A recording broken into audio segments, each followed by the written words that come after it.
क्या 4 जून के बाद यूपी में कुछ होने वाला है, और कुछ ऐसा जिसकी जानकारी शायद बीजेपी के नेताओं को भी है?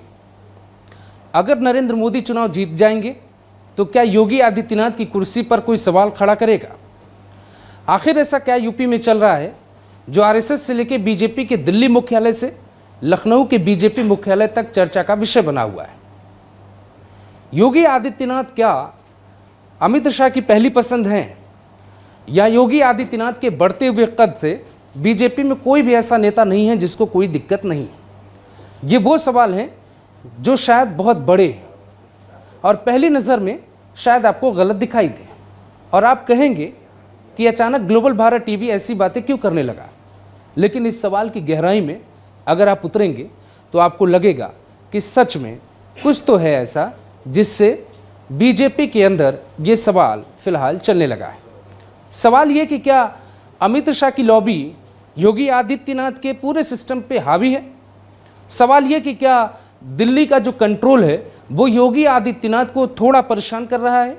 और सवाल ये कि क्या योगी आदित्यनाथ से ये कहा गया है कि आप इतनी सीटें जीत कर लाइए, नहीं तो फिर मध्य प्रदेश, राजस्थान और छत्तीसगढ़ के नतीजों को याद रखें। इसीलिए हमने सवाल पूछा कि 4 जून के बाद यूपी में क्या होने वाला है, और उसकी हम शुरुआत करते हैं। एक एक नाम, एक एक विश्लेषण करके आपको दिखाते हैं कि आखिर यूपी में दिल्ली से रिमोट कंट्रोल की तरह क्या व्यवस्था बनाई जा रही है। योगी की जब भी बात आती है तो फिर शाह जी की लॉबी की भी बात आती है। ऐसा कहा जाता है कि योगी के कंट्रोल पे अमित शाह की जो लॉबी है वो पूरी तरह से हावी है। लेकिन क्या इस बात में कोई सच्चाई है? साल था 2021, मई, जून, जुलाई का महीना। योगी आदित्यनाथ को बार बार दिल्ली बुलाया जाता था। वो कहानी पुरानी हो गई। वो लड़ाई थी केशव प्रसाद मौर्य वर्सेज योगी आदित्यनाथ की। तब ये तक कहा गया कि तमाम सचिवों से लेकर तमाम अधिकारियों तक को, राज्यपाल से लेकर तमाम ऐसी संवैधानिक कुर्सियों पे केंद्र के लोगों को भेजा गया। जैसे आनंदीबेन पटेल को राज्यपाल बनाया गया था, और उसके बाद तरह तरह की कहानियां थी। लेकिन दोस्तों, अब साल बदल गया है और योगी आदित्यनाथ का मिजाज भी बदल गया है। तो क्या अकेले योगी हैं जिनका पार्टी में मिजाज बदला है, या फिर बीजेपी में और लोग भी हैं जिनका मिजाज बदल रहा है? सबसे पहला नाम है ब्रजेश पाठक, और इनके किरदार को समझने के लिए आपको सिर्फ 2 मिनट देना होगा। पूरी बात तभी आप समझ पाएंगे। तो शुरू ब्रजेश पाठक से करते हैं। पहला नाम ब्रजेश पाठक जब डिप्टी सीएम बनाए गए तो ब्रजेश पाठक की, चूंकि बीएसपी से होते हुए बीजेपी का रास्ता उन्होंने अपनाया, और ऐसा कहा जाता है लखनऊ की गलियों में, मैं नहीं कह रहा हूँ, लखनऊ के सियासी गलियों में ऐसा कहा जाता है कि जो दिल्ली से दूर जाकर, माफ़ करिएगा, जो दिल्ली जाकर योगी आदित्यनाथ की कमियों को गिनाएगा वो दिल्ली दरबार का सबसे बड़ा दरबारी माना जाएगा। अगर आपको इस बात पे भरोसा नहीं है तो किसी लखनऊ के पत्रकार या राजनेता से आप पूछ लीजिएगा। तो फिर ब्रजेश पाठक अचानक अमित शाह के इतने करीबी कैसे हो गए? ऐसा उन्होंने क्या किया, क्या चमत्कार किया कि अमित शाह के एक इशारे पर वो कुछ भी कर देते? तो इस बात को समझना होगा। आपने पहले देखा होगा कि जो काम केशव प्रसाद मौर्य करते थे संगठन को मजबूत करने के लिए, वो काम फिलहाल ब्रजेश पाठक के पास है। और ब्रजेश पाठक दिल्ली के इशारे पर यूपी में बहुत कुछ अच्छा करने की कोशिश कर रहे हैं। लेकिन कई बार क्या होता है ना, आपकी अच्छाई किसी दूसरे के ऊपर प्रभाव डाल रही होती है। तो क्या ब्रजेश पाठक जो कर रहे हैं उसका प्रभाव योगी आदित्यनाथ की कुर्सी पर है? दोस्तों, ये बात आपको समझाते हैं। ब्रजेश पाठक से ये कहा गया कि यूपी में अखिलेश यादव के करीबी यादव नेताओं को बीजेपी में ले आइए। बीजेपी ने कुछ दिनों पहले, जब ये चर्चा थी कि प्रियंका गांधी रायबरेली से चुनाव लड़ेंगी, तो ब्रजेश पाठक के नाम का रायबरेली में एक सर्वे भी कराया गया, और सर्वे में ब्रजेश पाठक उस वक्त प्रियंका गांधी के सामने चुनाव हार रहे थे, लेकिन नाम तो आया था उनका। ब्रजेश पाठक कई यादव नेताओं को पार्टी में तेजी से लेके आ रहे हैं। भाई, वो पार्टी के अध्यक्ष नहीं है, आपने ये देखा, पार्टी के अध्यक्ष तो ब्रजेश पाठक नहीं है। ब्रजेश पाठक ने जब बैटिंग शुरू की थी तो वो अस्पतालों में जाके छापा मारते थे और औचक निरीक्षण करते थे, जिसका वीडियो इंटरनेट पे खूब वायरल हुआ। लेकिन बदलते महीने और साल के साथ ब्रजेश पाठक का अंदाज बदल गया। अब वो अमित शाह के कहने पर या किसके कहने पर दिल्ली के इशारे, कौन इशारा देता है, ये भी आपको बताएंगे। और हमारे साथ जब एक हमारे खास मेहमान जुड़ेंगे दोस्तों, तो वो भी आपको बताएंगे कि आखिर कहानी क्या है। तो कहानी यह है कि ब्रजेश पाठक अपना रास्ता थोड़ा बदलते हैं। आपने देखा होगा कि अब अस्पतालों से ज़्यादा चिंता उन्हें संगठन की होने लगी, तो कुछ तो बात है। तो दिल्ली के इशारे पे ब्रजेश पाठक लगातार बीजेपी में यादव नेताओं को घुसा रहे, यादव नेताओं को। और आपने ये भी देखा होगा, अगर आपको मेरी बात पे भरोसा नहीं है तो आप ये देखिए कि अयोध्या से जो अभय सिंह, जो समाजवादी पार्टी के बागी विधायक हैं, बाहुबली विधायक हैं, AK-47 रखने का आरोप उनके ऊपर लगा है, तमाम आरोप उनके ऊपर है, मुख्तार के गुर्गे का आरोप लगा है, नित्यानंद रॉय का जो हुआ था मामला उसमें वो उन पर आरोप लगे, लेकिन उनकी पत्नी सरिता सिंह को वो शामिल कराते हैं। ऐसे ही कई नेता बीजेपी में आते हैं। तो ये ब्रजेश पाठक की कहानी है। इस मसले पे दोस्तों अगर आपको ये वाला वीडियो देखना है कि ब्रजेश पाठक का किरदार कैसे साल दर साल या महीने दर महीने दिन पर दिन बदल रहा है, तो आप कुछ दिन बाद ज़रूर उस वीडियो को देखिएगा, क्योंकि मैं उस पर वीडियो बनाने वाला हूँ। दूसरा नाम है केशव प्रसाद मौर्य का। पिछली लड़ाई केशव प्रसाद मौर्य वर्सेस योगी आदित्यनाथ की थी। कोई माने ना माने, बीजेपी के नेता आपको बंद कैमरे के पीछे मानते हुए दिखाई देंगे।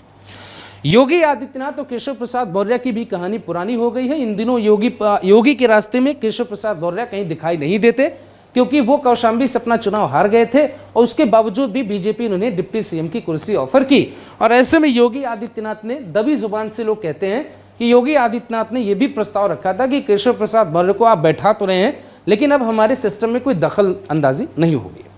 लेकिन केशव प्रसाद मौर्य हो या ब्रजेश पाठक, यूपी के दो डिप्टी सीएम योगी आदित्यनाथ के आसपास रहते हैं, लेकिन क्या वो वही करते हैं जो योगी कहते हैं?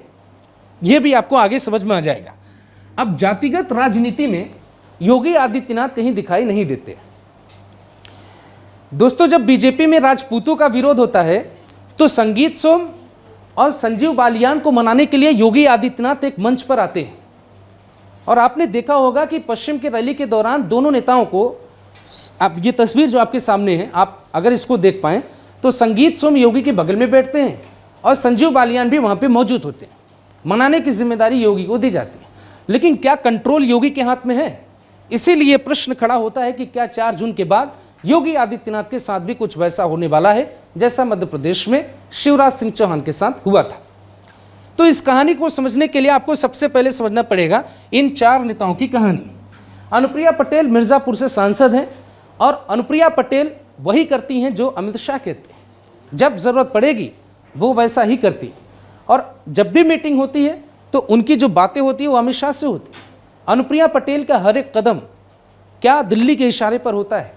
तो जातिगत राजनीति में जो पहला नाम अनुप्रिया पटेल का है, वो जो हमने ये लिखे ना कि केंद्रीय ये जो शाह की जो लॉबी है उसमें अनुप्रिया पटेल बहुत बड़ा किरदार निभाती है। उसके बाद एक नाम है संजय निषाद का। संजय निषाद को हो सकता है कि यूपी के बाहर के बहुत से लोग, नेता तो जानते हैं, बहुत से आम लोग ना जानते हो, लेकिन पूर्वांचल जीतने के लिए इस व्यक्ति का किरदार बीजेपी के लिए बहुत जरूरी है। लेकिन क्या संजय निषाद इतने बड़े नेता हो गए हैं कि योगी आदित्यनाथ की बात न मानते हुए दिल्ली दरबार में जाते हैं और वहां से फैसला करके आते हैं? ये सवाल बहुत अहम है दोस्तों। इसलिए जो जातिगत लॉबी है वो शाह के इशारे पर यूपी में काम कर रही है। तीसरा जो नाम है सबसे बड़ा, ओम प्रकाश राजभर। दोस्तों, जब ये मैं वीडियो बना रहा हूं तो तारीख है 4 और शाम के वक्त शूट कर रहा हूं, लेकिन पूर्वांचल की एक रैली में आज ही के दिन ओम प्रकाश राजभर ये दावा करते हैं कि दिल्ली के इशारे पर मुझे योगी आदित्यनाथ का विभाग मिला है। अब ये बात मुझे हजम नहीं होती। ओम प्रकाश राजभर जैसे नेता पब्लिक के बीच में ये कहते हैं कि मुझे दिल्ली से ये कहकर भेजा गया कि ये विभाग आपको दे रहे। क्या ओम प्रकाश राजभर का कद योगी आदित्यनाथ से बड़ा हो गया दोस्तों? ये बात समझने वाली है। और जैसे ही उनको मंत्री बनाया गया था, वैसे ही ओम प्रकाश राजभर का एक बयान आया था। बयान था, देखिए, एक तरफ बाबा का बुलडोजर, बाबा की कानून व्यवस्था, बाबा का law and order, zero tolerance वाली नीति माफियाओं पर या फिर अपराध पर। दूसरी तरफ ओम प्रकाश राजभर का मंत्री बनना, मंत्री बनते ही जाकर यूपी में बयान देना और यह कहना कि साहब पीला गमछा टांगिए, पीला गमछा पहनिए और पीला गमछा पहनकर आप थाने में जाइए। ये कहानी आपको तब समझ में आएगी जब बयान तो आपने दे दिया मंत्री साहब ने, ये सोच के कि मैं योगी को इग्नोर कर दूंगा, दिल्ली से जो मुझे कहा गया मैं वो करूंगा। और फिर यही गलतफहमी करते हुए एक कार्यकर्ता यूपी के एक थाने में चला गया। किसका? सुभाषपा का। सुभाषपा के कार्यकर्ता जब थाने में गए तो दरोगा साहब ने उनकी कर दी कुटाई। तो एक तरफ बयान, दूसरी तरफ पुलिस का व्यवहार बहुत कुछ कहता है। तो ओम प्रकाश राजभर जो अमित शाह कहेंगे, ओम प्रकाश राजभर वही कहेंगे। इसलिए प्रश्न ये है कि क्या 4 जून के बाद नरेंद्र मोदी की सत्ता अगर बहुत बहुमत से आती है, भारी बहुमत से जिसको कहते हैं, तो क्या यूपी में भी कोई बदलाव होगा? ये सवाल बार बार आपको याद दिला रहा हूं। एक ये भी नाम है सुनील बंसल का। ये पार्टी में, इनके पास पार्टी में पद है राष्ट्रीय महासचिव का। लेकिन अगर आप योगी आदित्यनाथ के पिछले कार्यकाल का दौर देखेंगे, अगर आप लखनऊ में जाएंगे तो सुनील बंसल की भी कई बातें बहुत चर्चा में रहती हैं। ऐसा लोग कहते हैं कि ये शाह के सबसे ज़्यादा करीबी संगठन के व्यक्ति, और यह कहा जाता है कि यूपी सरकार में क्या फैसले लिए जाएंगे, योगी के पहले कार्यकाल में बहुत हद तक सुनील बंसल ने कंट्रोल करने की कोशिश की। तो ये पूरी आप जो नाम देख रहे हैं ना, ये इससे जुड़ा हुआ ये पूरा प्रश्न है। ये प्रश्न इसलिए गहरा हो जाता है कि लोग सवाल पूछते हैं कि क्या बीजेपी में अमित शाह वर्सेस योगी है। सबसे बड़ा सवाल यही है, और इस बात को समझने के लिए थोड़ा और आपको अंदर की खबरों को समझना पड़ेगा कि आखिर योगी और अमित शाह को लेकर ऐसी चर्चाएं क्यों होती हैं। इसीलिए इन दो बातों को समझना होगा कि संगठन में क्या योगी आदित्यनाथ की कोई भूमिका आपको दिखाई देती है। बेशक आपको बात ये कड़वी लग रही होगी, लेकिन सच्चाई क्या है इस बात की? योगी आदित्यनाथ संगठन में कहां जगह रखते हैं? दिल्ली अगर कोई फैसला ले ले तो क्या योगी के पास इतनी ताकत है कि उस फैसले का विरोध कर पाए? कुछ लोग कहेंगे हाँ, योगी बहुत पावरफुल है और वो इसका विरोध कर पाएंगे। लेकिन जैसे जैसे विश्लेषण आगे बढ़ेगा आप कहेंगे कि हाँ, ऐसा भी हो सकता है कि योगी शायद विरोध न कर पाए।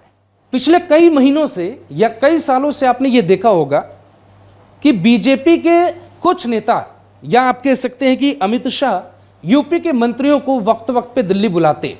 हालांकि ये औपचारिक मीटिंग हो सकती है, पार्टी से ज़रूरी मीटिंग हो सकती है, लेकिन कई बार ये भी सवाल उठाए जाते हैं कि ये इस मीटिंग के भी कई मायने हैं। आपको याद होगा कि जब योगी आदित्यनाथ अपना पहला कार्यकाल पूरा कर रहे थे तो बीजेपी ने BL संतोष को यूपी में भेजा था, और BL संतोष ने एक एक विधायकों को लखनऊ में बुलाया और लखनऊ में बुला के योगी आदित्यनाथ का फीडबैक लिया। और जिस दिन वो निकले लखनऊ से, उस दिन उन्होंने योगी आदित्यनाथ की तारीफ कर दी, जिसका ट्वीट आपके स्क्रीन पे है। तो BL संतोष ने जब पड़ताल की कि योगी आदित्यनाथ का फीडबैक क्या है, तो उनको तारीफ करते हुए दिल्ली को रिपोर्ट करना पड़ा कि साहब योगी आदित्यनाथ यूपी में तो बहुत अच्छा काम कर रहे हैं। लेकिन साल तो बदला, कहानी नहीं बदली। अभी भी कई विधायकों को, कई मंत्रियों को दिल्ली तलब किया जाता रहता है। तो क्या कुछ ऐसा है जो 4 जून के बाद इसका मतलब समझ में आ जाएगा? हमारे सूत्र ये दावा करते हैं कि योगी आदित्यनाथ को यूपी में 74 से 75 सीटें जीतने का वादा लिया गया उनसे, और ये भी कहते हैं कि गुजरात की जो लॉबी दिल्ली में काम कर रही है, या गुजरात की लॉबी जो बीजेपी में बहुत सक्रिय है, उस लॉबी को ये लगता है कि ये सही वक्त नहीं है योगी आदित्यनाथ की जगह किसी और को बैठाने की।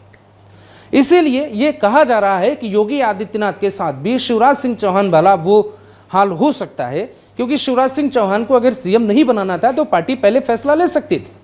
लेकिन शिवराज सिंह चौहान पार्टी में रहे, जब उनके नाम पे बम्पर जीत हो गई तो एक नए चेहरे को मुख्यमंत्री बना दिया गया। अब जब उनको मुख्यमंत्री बना दिया गया तो ये तय करना मध्य प्रदेश की जनता का काम है कि शिवराज सिंह चौहान अच्छे हैं, उनके नए वाले मुख्यमंत्री। लेकिन क्या बीजेपी ने ये कहा है योगी आदित्यनाथ से कि आप पहले 75 सीट लेकर दिलाइए आप मुझे? योगी आदित्यनाथ बीजेपी के इकलौते ऐसे नेता हैं जिनसे जीतोड़ मेहनत करवाई जा रही है। भाई आपके पास भी 8 घंटे 10 घंटे काम करने के लिए होते हैं, योगी आदित्यनाथ के पास भूतने हैं।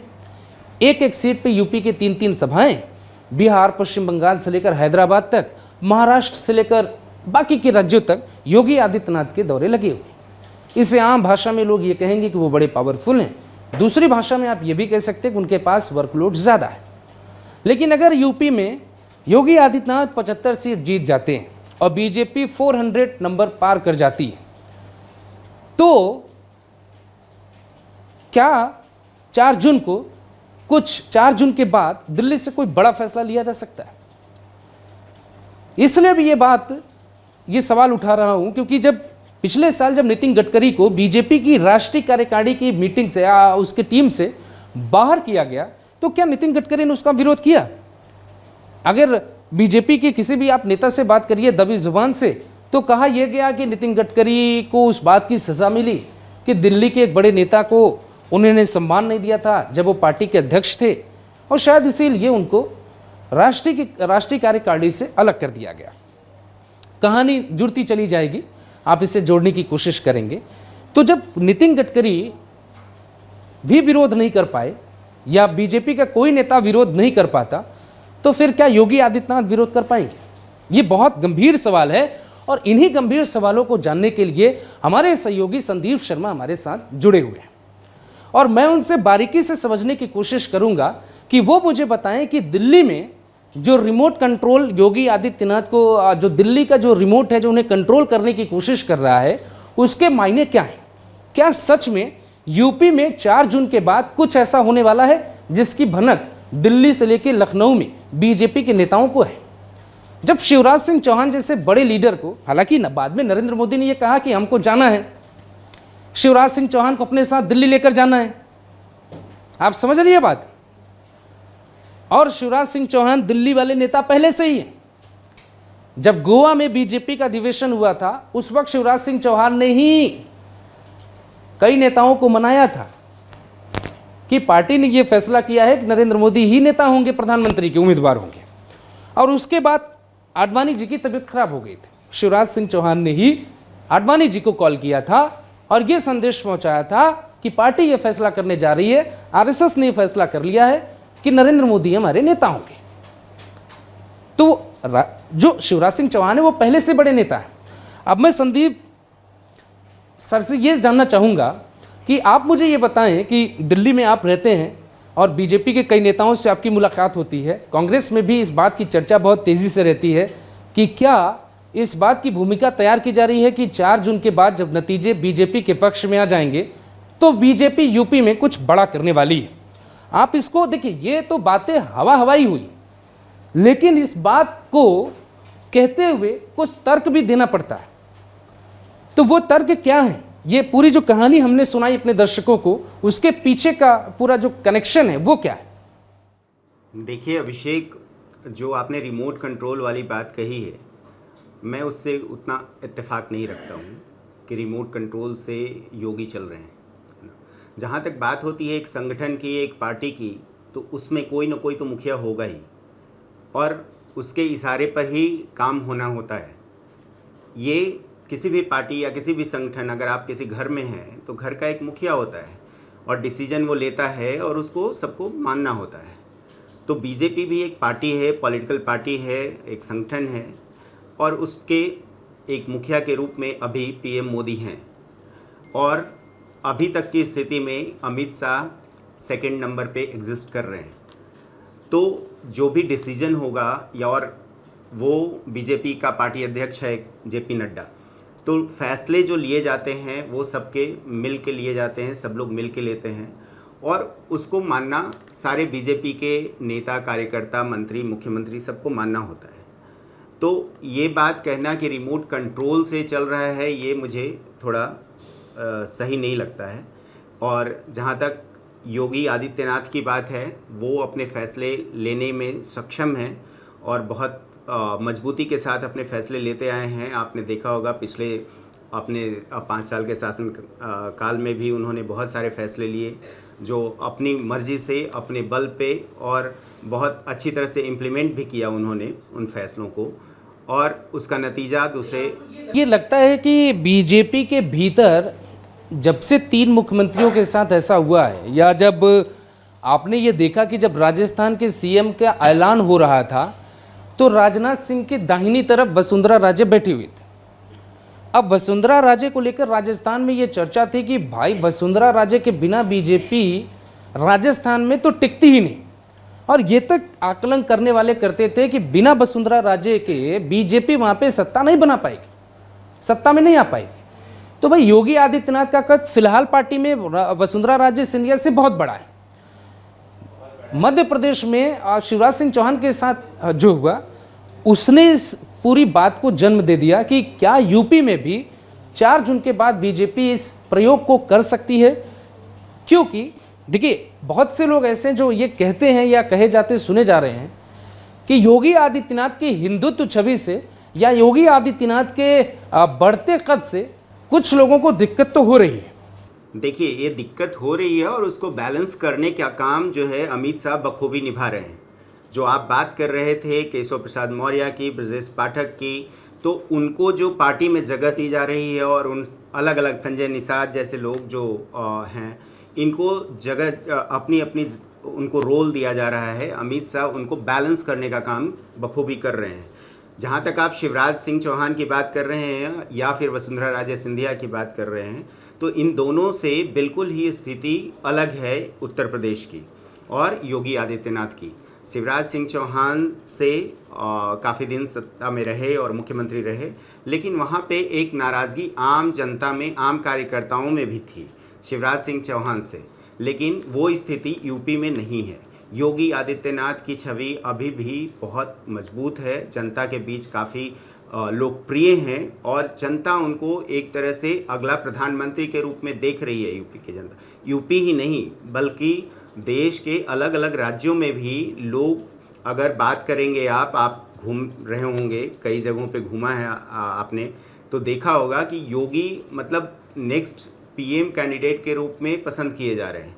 तो योगी की स्थिति बिल्कुल अलग है। वसुंधरा राजे सिंधिया की भी बात जहाँ तक राजस्थान में थी, देखिए वहाँ पे वसुंधरा राजे सिंधिया का एक खेमा था, एक उधर गजेंद्र सिंह शेखावत थे, उधर एक कैलाश चौधरी थे, तो वहाँ पे काफ़ी कन्फ्लिक्ट था। तो उस स्थिति में वहाँ पे डिसीजन लेना था और वो डिसीजन भी बहुत सबको कॉन्फिडेंस में लेकर पार्टी ने लिया था। तभी आप देख रहे हैं कि कोई बगावत के सुर उस तरह से नहीं उठे थे, चाहे वो मध्य प्रदेश हो चाहे राजस्थान हो। योगी आदित्यनाथ के बारे में जहाँ तक बात है, योगी आदित्यनाथ के की जो अभी एडमिनिस्ट्रेशन चल रहा है और जो जिस पर्पस के साथ लाया गया था उनको, वो पर्पस बखूबी निभा रहे हैं। वो उद्देश्य पूरी तरह से सफल हो रहा है। और जहाँ तक बात, देखिए आप कन्फ्लिक्ट की बात करते हैं और ये एक प्रोपेगेंडा भी फैलाया जाता है। देखिए अपोजिशन के द्वारा एक प्रोपेगेंडा बहुत अच्छे से फैलाने की कोशिश भी की जाती है। जो ये बातें उठ रही हैं कि 4 जून के बाद क्या होगा, तो आप ज़्यादातर देखेंगे सोशल मीडिया में अगर ये बातें उठ रही हैं कि उनको हटा दिया जाएगा, शिवराज सिंह चौहान की तरह उनका भी हाल होगा, तो ये ज़्यादातर ये बातें कौन कर रहा है? आप सोशल मीडिया के अगर यूट्यूब चैनल्स पे देखिए या सोशल मीडिया पर देखिए तो किस तरह के लोग ये बात को कर रहे हैं और बड़े दावे के साथ ये ठोक कर कह रहे हैं कि शिवराज सिंह वाली हालत हो जाएगी योगी आदित्यनाथ की। वो कौन से लोग हैं आप देखिएगा तो उनका कहीं ना कहीं वो लोग विपक्ष से कनेक्टेड होंगे। आप देख सकते हैं, चाहे वो मैं नाम नहीं लूँगा, लेकिन आप यूट्यूब चैनल्स को देखें और जनता भी देखेगी कि वो कौन लोग हैं। मैं वही चीज़ समझना चाहता हूँ कि जब 2022 में आपने देखा कि केशव प्रसाद मौर्य की बेटी की जब शादी हुई, तो योगी आदित्यनाथ जब केशव प्रसाद मौर्य के यहाँ पहुँचे तो देश के नेशनल मीडिया के साथ तमाम बड़े लोग वहाँ पे मौजूद थे और इस बात को बीजेपी में ये देखा गया कि उस घटना को बड़ी घटना करके दिखाया गया, जैसे ये दिखाया जा रहा हो कि केशव प्रसाद मौर्य और योगी आदित्यनाथ का भरत मिलाप हो गया। आपने ये भी देखा होगा कि अगर आप लखनऊ जाइए, चूँकि वहाँ पे मैं रहा हूँ और मैंने वहाँ पे ग्राउंड रिपोर्टिंग की है, तो लखनऊ में एक बड़ी अजीब स्थिति बनती है। लखनऊ में जब योगी आदित्यनाथ थे तो योगी आदित्यनाथ की सरकार जब पहला जो टर्म था उसमें जो PWD मंत्रालय था, वो मंत्रालय था केशव प्रसाद मौर्य के पास। और केशव प्रसाद मौर्य के पास मंत्रालय तो था, लेकिन साइन का जो फैसले का जो अधिकार, जो ताकत थी, वो योगी आदित्यनाथ ने अपने पास रख ली थी। तभी जुबान से बहुत लोग आपको ये भी कहते मिल जाएंगे कि भाई केशव प्रसाद मौर्य वहाँ पे गए, उन्होंने योगी आदित्यनाथ की शिकायत की, हमने तो बहुत रिपोर्ट इस पर लिखी होगी और इंटरनल रिपोर्ट लिखी थी कि क्या क्या हुआ था, कि वहाँ पे योगी आदित्यनाथ गए और योगी आदित्यनाथ से उनसे पूछा गया। केशव प्रसाद मौर्य जाते थे, वो अलग कहानी कर आते थे। लेकिन इसमें जो नए किरदार है जो मैं आपको दिखा रहा हूँ, ब्रजेश पाठक, अनुप्रिया पटेल, संजय निषाद, ओम प्रकाश राजभर, सुनील बंसल। अब राजभर का बयान ब्रजेश पाठक का इस तरीके से बहुत सी चीज़ों का इशारा, जो मैंने प्रश्न उठाया था कि योगी आदित्यनाथ तो बार बार हर रैली में, प्रधानमंत्री मोदी की रैली में भी ये कहते हैं कि भैया हम तो माफियाओं को और उनके लोगों को उल्टा टांग देंगे। तो फिर बीजेपी में कौन है जो योगी आदित्यनाथ के बगल में किसी एक व्यक्ति को खड़ा करने की कोशिश कर रहा है? और तमाम बीजेपी में जो है बाहुबलियों के और माफियाओं के परिवारों को, लोगों को एंट्री मिल रही है। तो लोग ये जानना चाहते हैं कि ये किसके इशारे पे हो रहा है। योगी तो ये चाहते नहीं होंगे। एक व्यक्ति जो मुख्तार और अतीक अंसारी इतने बड़े बड़े माफियाओं को शांत करने की कोशिश कर रहा हो, सदन में ये कहना पड़ा हो कि मिट्टी में मिला देंगे, उन्हीं के राज्य में, उन्हीं के शासन में माफियाओं के परिवारों को, लोगों को धड़ल्ले से बीजेपी में जो एंट्री मिल रही है और एंट्री दिलाने वाले ब्रजेश पाठक है, इसलिए लखनऊ की सियासी गलियों में ये बहुत बड़ा चर्चा का विषय है कि 4 जून के बाद कुछ होगा। देखिए, मैं फिर कह रहा हूँ कि देखिए, बैलेंस, पॉलिटिकली बैलेंस बनाने का भी एक काम होता है ना, और वो काम, वो जिम्मेवारी पूरी तरह से अमित शाह के पास सौंपी हुई है पीएम मोदी ने, और वो काम अमित शाह बखूबी करते आ रहे हैं। इसी में महारत है उनको।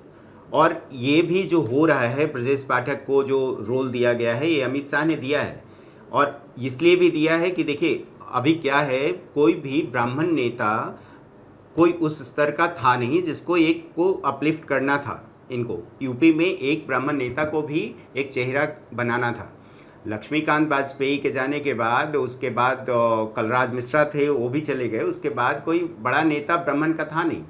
तो आपको एक बैलेंस बनाना होता है, पॉलिटिकली बैलेंस बनाना होता है कास्ट कॉम्बिनेशन के हिसाब से, और वो काम कर रहे हैं अमित शाह। केशव प्रसाद मौर्य को भी ओबीसी का एक नेता के रूप में उभारा।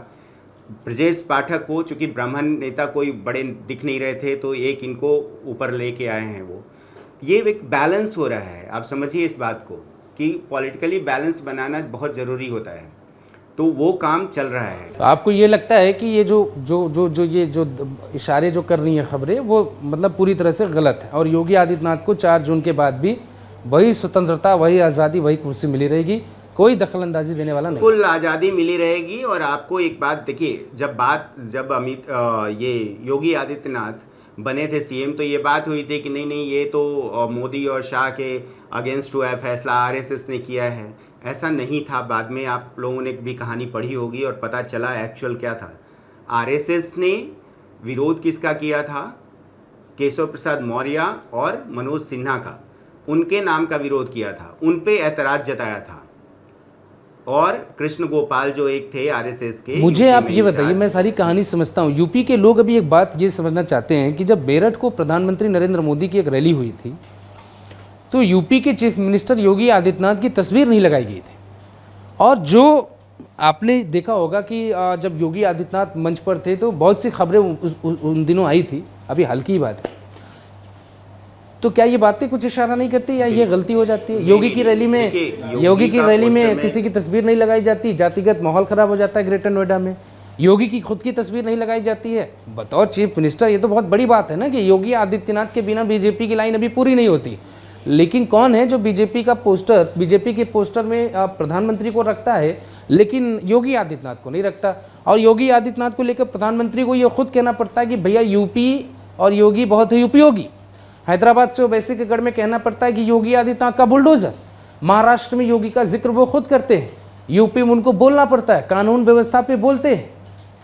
बिल्कुल। और मेरठ के देखिए, उसके तुरंत बाद पीएम मोदी ने मोर्चा संभाल लिया था, और उसको वो जो गलती थी उसको तुरंत ढका गया। पीलीभीत में देखिए, पीएम मोदी ने हाथ खींचकर उनको सामने से बोला, सामने से जाइए आप, ठीक है ना, उसको कवर अप किया गया तुरंत। तो योगी के बिना आप ये सोच ही नहीं सकते। यूपी में क्या, अब तो योगी, जैसा आपने खुद बोला, पीएम मोदी ने ही खुद नारा दिया कि यूपी प्लस योगी उपयोगी। यूपी में इतने योगी उपयोगी हैं कि उनके बिना कुछ हो ही नहीं सकता यूपी में। और अब यूपी की बात तो छोड़िए, आप देखिए नेशनल पर्सपेक्टिव में भी लोग योगी को एक बड़े नेता के रूप में देख रहे हैं। हालांकि अभी योगी को देखिए री इन्वेंट करने की ज़रूरत है। योगी को अगर बड़े नेता के रूप में देखना है, तो अब उनको दूसरे तरीके से भी सोचना होगा। हिंदुत्व वाली छवि तो उनकी जो है वो जितना काम करना है कर रही है, और लॉ एंड ऑर्डर को लेके भी वो बहुत कुछ कर रहे हैं। लेकिन अब जैसे पीएम मोदी ने अपने आप को बदला, उस तरह से अब योगी को भी मोदी के बनना पड़ेगा। कैसे? जो सबका साथ सबका विकास की बात करना होगा। जैसे यूपी में अब इन्वेस्टमेंट की बात करनी होगी, यूपी में अब डेवलपमेंट की बात करनी होगी, और उस डेवलपमेंट को अब एक बनाना पड़ेगा हथियार। जैसे मोदी ने बनाया था गुजरात में रहते हुए गुजरात मॉडल, जब वो पीएम के लिए आए तो फिर गुजरात मॉडल की बात हो रही थी। मॉडल क्या था? वो डेवलपमेंट वाला मॉडल था। वो नहीं था हिंदुत्व वाला खाली मॉडल नहीं था, वो डेवलपमेंट वाला मॉडल था। तो अब योगी को उस मॉडल पे भी आना होगा, अगर वो एक बड़े नेता के रूप में अपने आप को देख रहे हैं और एक नेशनल नेता के, राष्ट्रीय नेता के रूप में देख रहे हैं। तो डेवलपमेंट वाले पे काम करना होगा योगी आदित्यनाथ को अब पूरी तरह से। बिल्कुल, और ये तमाम चर्चाएं जो है चलती रहेंगी। यही जानने की कोशिश कर रहा था मैं कि आखिर इन खबरों में कितना दम है, क्योंकि खबरें तो बहुत हैं। अब भाई राजनाथ सिंह, आप देखिए कि कैसे हालात बीजेपी में बदले। राजनाथ सिंह, आप अगर 2013 में चलिए तो राजनाथ सिंह ही प्रधानमंत्री उम्मीदवारी का गुलदस्ता पीएम नरेंद्र मोदी के हाथ में देते हैं। आप साल बदल दीजिए, लेकिन जब वही राजनाथ सिंह, बीजेपी कितने बड़े नेता, जब वो लखनऊ से अपना नामांकन भरते हैं तो फिर उनके साथ कौन कौन होता है? क्या वो तस्वीर आपने देखी होगी कि उनके नामांकन में योगी आदित्यनाथ रोड शो निकालते हैं, चूंकि वो सीएम है, अब वो लखनऊ में ही है, तो उनके साथ वो रोड शो करते हैं, नामांकन भरने जाते हैं। उत्तराखंड के मुख्यमंत्री पुष्कर सिंह धामी को बुलाया जाता है। तो मैं ये चीज़ नहीं समझ पाता हूँ कि क्या मैसेज है पॉलिटिकली, और कैसे इसको इशारा देने की कोशिश की जा रही है। राजनाथ सिंह के अगर आप पिछले वक्त की बात करिए, वहाँ पे क्या इशारा मिल रहा है, तो योगी आदित्यनाथ को लेकर भी इसीलिए ये प्रश्न खड़ा हो रहा है कि क्या योगी आदित्यनाथ को बीजेपी में किसी को दिक्कत इतनी ज़्यादा हो जाएगी कि योगी के लिए एक लकीर खींचनी पड़ेगी, या उन्हें दिल्ली बुलाना पड़ेगा, या ये कहना पड़ेगा कि भाई आप दिल्ली आ जाइए, आप कुछ और कर लीजिए। इस तरीके का प्रस्ताव एक दिया जाएगा और योगी आदित्यनाथ से जो यूपी की जो सत्ता है वो निकाली जाएगी। क्योंकि बीजेपी का जो पॉलिटिकल जो एक प्लान है वो बहुत कुछ तो इशारा भी करता है। नहीं, देखिए दूसरी लाइन भी बनाने की कोशिश की जा रही है। देखिए योगी को एक बीजेपी एक बड़े नेता के रूप में देख रही है, इस बात से आप इनकार दिल्ली नहीं कर में वो सकते। लाइन कहाँ है दूसरी वाली? अगर यूपी में वो दूसरी लाइन आप बना रहे हैं तो दिल्ली में वो दूसरी लाइन कहाँ है? कौन से नेता हैं जो दूसरी लाइन में खड़े हैं? ये भी लोग जानना चाहेंगे। बिल्कुल बिल्कुल, दिल्ली में भी कोशिश जारी है, ऐसा नहीं है। लेकिन देखिए जैसा मैं बता रहा था आपको, यूपी में बहुत ज़रूरी है, क्योंकि योगी को बीजेपी एक पीएम कैंडिडेट के रूप में कहीं ना कहीं देख रही है उनको, क्योंकि जनता का जो मूड है उसको भी देखती है बीजेपी। आपको जैसे मैंने बताया पहले भी कि देख, अमित शाह ऐसा जो फैलाया जा रहा है कि अमित शाह पसंद नहीं करते योगी आदित्यनाथ को, जबकि अमित शाह की ही पसंद है योगी आदित्यनाथ। अगर देखिए तो अमित शाह ने ही प्रपोजल दिया था जब मनोज सिन्हा और केशव प्रसाद मौर्य का नाम पे आरएसएस ने ऐतराज़ किया था, तो अमित शाह पहले व्यक्ति थे जो योगी आदित्यनाथ का नाम प्रपोज किए थे सीएम कैंडिडेट के लिए। तो ये सब बातें बहुत सारी फैलाई जाती हैं, अफवाहें फैलती हैं कि इनका ये होगा वो होगा, और विपक्ष का एजेंडा भी ये होता है कि किस तरह से पार्टी में अलग अलग बातें फैलाई जाएं गलत। तो ऐसा कुछ नहीं है, और ये पूरी तरह से तैयारी है एक योगी को एक नेशनल लीडर के रूप में पेश करने की। देखिए जो मुद्दा आप छेड़ रहे हैं वो काफ़ी बड़ा है, और इस पे हम कभी और डिबेट करेंगे और एक अलग से वीडियो बनाकर अपने दर्शकों को दिखाएंगे कि योगी आदित्यनाथ का कद उन्होंने खुद बढ़ाया या बीजेपी उनके कद को बड़ा बनते हुए देखकर स्वीकार कर ले रही है। ये बात बहुत बड़ी है, इसको आप आसान शब्दों में समझिए। बीजेपी ये कह रही है कि ये शर्ट आप पे अच्छी लग रही है, बीजेपी ये कहने की कोशिश कर रही है कि इस शर्ट में आप अच्छे लग रहे हैं। योगी आदित्यनाथ का कद बढ़ा है इसलिए उन्हें दिल्ली दरबार को बुलाना पड़ता है, या योगी आदित्यनाथ को उन्हें बढ़ाना है इसलिए बुलाना पड़ता है। दोनों बातों में बहुत फ़र्क है। फिलहाल आपका शुक्रिया हमारे साथ जुड़ने के लिए, और दर्शक हैं इस पर आप अपना कमेंट ज़रूर दीजिएगा, आपको क्या लगता है। जाहिर तौर पे इसमें बहुत से दर्शकों का ये कमेंट आने वाला है कि योगी आदित्यनाथ को लेकर इस तरीके की खबरें चलती हैं और बीजेपी अगर उनको लेकर कुछ करने की कोशिश करेगी तो फिर बीजेपी में बहुत बवंडर हो जाएगा। तमाम बातें दर्शक करते हैं, लेकिन उससे अलग एक राजनीतिक मंच भी होता है जहाँ पे नेता तय करते हैं उन्हें क्या करना है, क्या फैसला लेना है, कैसे आगे बढ़ना है। कोई नेता किसी नेता से इतना बड़ा तो नहीं हो जाता कि दूसरे नेता का कद उससे छोटा हो जाए। यूँ कहिए सियासत में कि अपनी परछाई से अपना कद हर नेता बड़ा रखने की कोशिश करता है, और यही कारण है कि सियासी लड़ाई हर पार्टी में चलती रहती है।